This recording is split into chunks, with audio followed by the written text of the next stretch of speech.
Bonjour, comme vous le savez, ça fait plus de 4 ans que je travaille sur les questions commerciales et cette semaine, on avait la journée européenne du commerce ici au Parlement européen.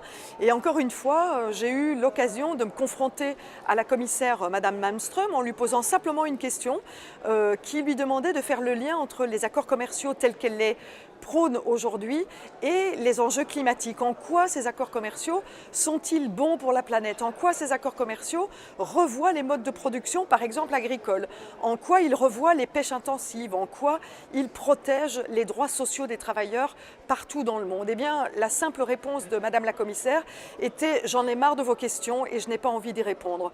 Ça donne toute la teneur et toute l'ampleur de la prise en considération de l'urgence climatique aujourd'hui, ici à l'intérieur de la Commission européenne et particulièrement par la commissaire Malmström. Et donc il va falloir continuer à se battre pour que, aujourd'hui, au niveau de la Commission européenne, on prenne en considération ce changement climatique, comme par exemple en imposant dans les accords commerciaux la question d'un chapitre développement durable qui soit obligatoire, bien entendu, mais qui soit surtout assorti de sanctions. Ça veut dire que quand une entreprise a des activités dommageables pour le climat, eh bien cette entreprise doit pouvoir être sanctionnée par les victimes, effectivement, de l'activité de ces entreprises. Et donc il y a vraiment un gros travail à réaliser aujourd'hui pour changer un peu le disque dur qui est aujourd'hui en marche à l'intérieur de la Commission européenne.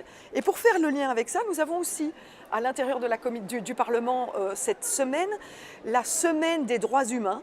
Et nous avons travaillé sur toutes les commissions à l'intérieur du Parlement européen et comment nous pouvions faire le lien entre les activités que nous avions au Parlement européen et la défense des droits humains en Europe, bien entendu, et dans le monde entier. Et là aussi, il y a eu beaucoup de questions sur le lien entre le commerce et les droits humains.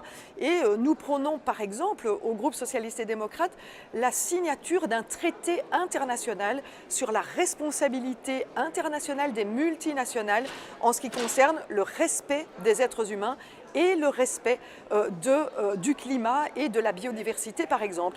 Et là aussi, il y a des freins importants de la Commission européenne actuellement qui ne veut pas prendre ses responsabilités en la matière. Donc comme vous le voyez, les 4 années que nous avons passées ici au Parlement européen à lutter contre cette logique ultra business dans le cadre des accords commerciaux, eh bien nous devrons continuer à l'imposer. Nous avons quelques victoires, eh bien nous devons continuer à nous battre contre cette logique actuellement en Europe.